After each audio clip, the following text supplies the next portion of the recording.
What's up, guys? So let's go over the best uniques in Diablo 4. Now that Season 2 is pretty much coming to an end, a lot of people want to know what are the good items I should actually keep, even if maybe I'm not using them.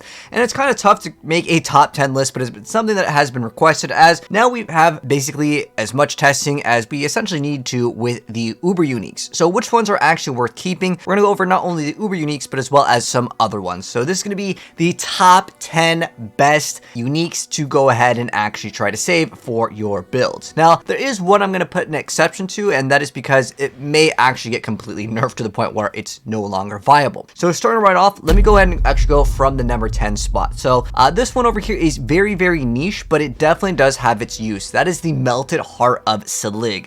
And the reason why it is still good to hold on to this item is because it gives you a bunch of potential for survivability. If, let's say, in the new season, and maybe even in the non-season, the Eternal Realm, we get some sort of new boss or something, the thing that is going to allow you to potentially take the biggest hit is potentially the Melted Heart of Sigil. Let's say if there's some sort of a new Uber boss, right?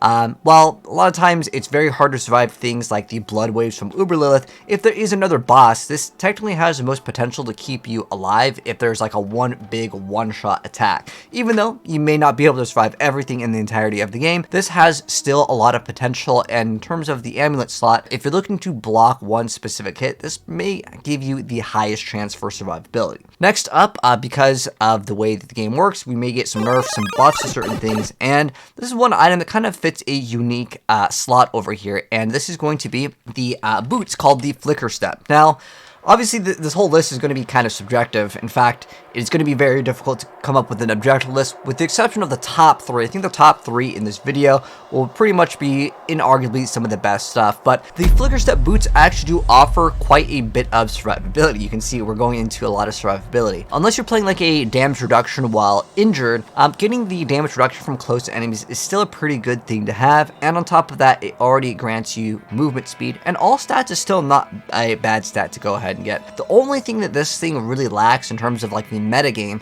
is specifically reducing the cost of your resource. Unless you're playing, let's say, Sorceress, there's not a pair of boots that are going to be relatively offensive, other than maybe Penitent Greaves, which is sort of niche anyways. But Flicker Step enables a lot of builds to actually continuously spam their ultimates. You can see Druids with the Malignant Ring being able to basically just pull things in constantly, and Flicker Step really does help out with certain builds for your ultimate to keep up. So I'm keeping this one over here at number 9. And as far as number 8 goes, this one's actually going to be a class specific one. I tried to only include it like one per class in terms of like a unique over here, but the item Black River, if you are playing a Necromancer, is one of the most powerful items in the game, and that is because it allows you to do these corpse explosions that actually absorb a lot. And while Corpse Explosion is automatically activated for another thing that we're going to be including on our top 10 list of best uniques in the game in the current state, this is great because getting the extra Fueled by Death passive, getting all the things Hued Flesh,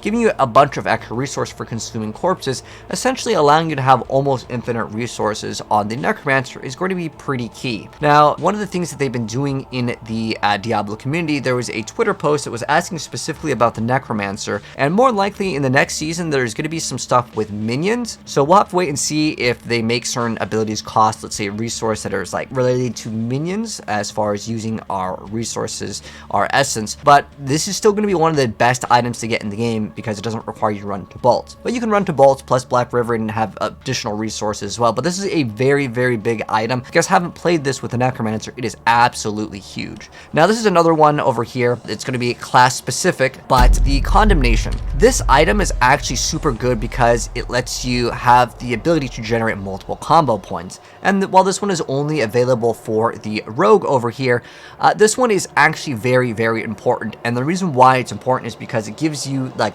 there's a bug with Tobal plus combo points that lets you exceed the amount of 3 combo points.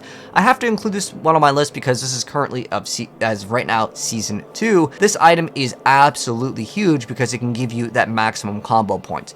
Now this one, even though the whole point of this video is to kind of let you guys know what to actually go ahead and keep, This one, I'm guessing, will be probably nerfed. Now, they're not going to nerf Condemnation. What's going to happen is they're going to fix the Tobal's bug, but currently, in the state of the game, for the next couple weeks, you can still make great use out of it. We made a whole build around it, and I know everyone was thinking it was going to get nerfed, and hey, it's still here right now, and I'm actually very surprised that Condemnation with the combo points bug is still in the game. But again, for Season 3, more likely this will be nerfed. But we'll have to wait and see what they actually do with it, but I still had to include it on my list. So that one's going to be, again, more niche.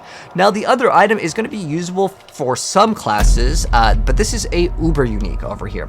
So this one over here is called Doombringer, and surprisingly, it's actually quite great for their survivability. As you start scaling, if we're looking at the best items in the game, it comes down to actually a lot of survivability. And with this item over here, it's got pretty good stats though. It's got the core skill damage, it's got flat damage, it's got chance to heal, and specifically getting that maximum life is huge, and also giving you damage reduction, which you normally cannot get. Now, this is an absolute must play if you are playing a rogue for the most part, because it just gives you so much survivability in the game, and it's actually quite great for barbarians. I have seen a few necromancers try to use this item as well, but for the most part, it is usually seen on the rogue and the barbarian. It's an excellent item for survivability, but it is a uber unique. So this one over here is still a fantastic item to go ahead and keep just for other builds that may apply to whatever can use a sword in the future. Unfortunately, though, the sorcerers can't run this. Otherwise, this would actually be quite nice on them as well. Next up, though, we have the Banished Lord's Talisman. So this one over here is great for a lot of classes that didn't have the ability to use Overpower, and because it gives you plus ranks of core skills, and on top of that, resource generation, it is actually quite niche for certain builds to actually be coming online once you get this thing, any pulverized build, Hoda Barb, and we already know, as far as we are aware of, that there was an interview that Rod Ferguson did, and he mentioned specifically Ball Lightning as well as Hammer of the Ancients getting nerfed. They're like, we're going to be fixing them later. So more likely, those are going to be heavily nerfed. However, there are other builds like the Necromancer can actually make quite great use out of Overpower as well. Currently, the Sorceress, though, and the Rogue cannot really make great use out of Banished Lord's Talisman, but still at like a number 5 spot, this thing is excellent because previously we didn't really have too many builds that would just stack Overpower. And now with this, I mean 120x damage, that's quite nice. And the ranks to core skills is pretty good. It's a relatively offensive amulet. A lot of times you do want some sort of like damage reduction on your amulet. And getting movement speed is kind of nice on it as well. But again, this is pretty big because at the moment, we don't know if we're going to be able to weapon swap in the new endgame for Season 3, and it's still good to hold on to this in case we have harder content to be able to, like, let's say, one-shot or do a big amount of damage. So Banished Lord's Talisman is quite good. And in our number 4 spot, we actually have 4 items here. And I know I'm kind of cheating on a top 10 list, but you'll see why.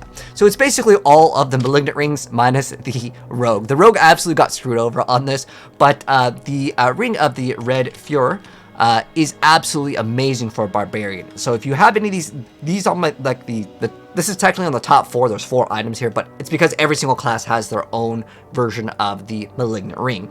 So that's why I'm kind of cheating on this list here. But the Red Fuhrer is just excellent, guaranteeing you that critical strike hit is so good for Barbarian. And the reason why is you don't have very good ways to scale crit on Barbarian like you would on some of the other classes.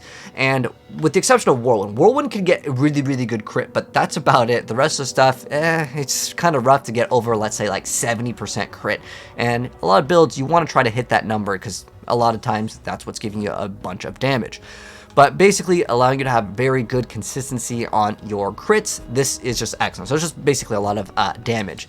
And then on top of that, the Sacrilegious Soul. This is the Necromancer ring for the Malignant Ring. Just being able to get yourself extra corpse explosions. The corpse tendrils has got you extra maximum life.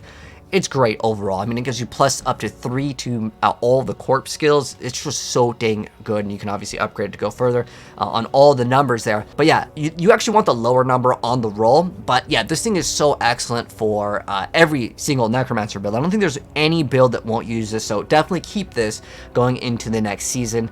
This is definitely going to be something that sees playing every single build.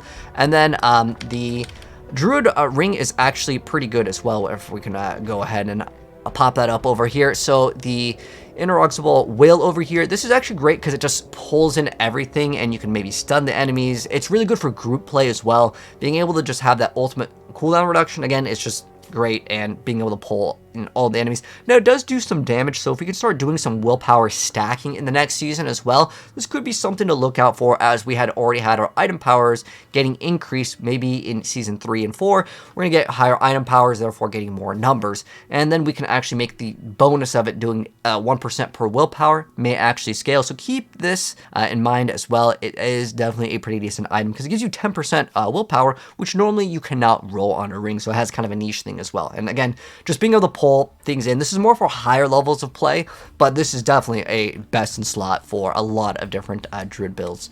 And then on top of that, Talrashas. Talrashas is just so excellent. I mean, there's nothing else in the game that's going to give you that potential of like 60x multiplicative damage, because you can get up to 4 elements with this, and it's just got overall really great stats on it. It's got that resource gen, cooldown reduction, and the non-physical damage, which actually basically gets to triple or quadruple or even quintuple dip, because non-physical damage is poison damage, that's the shadow damage, that's cold, fire, and lightning.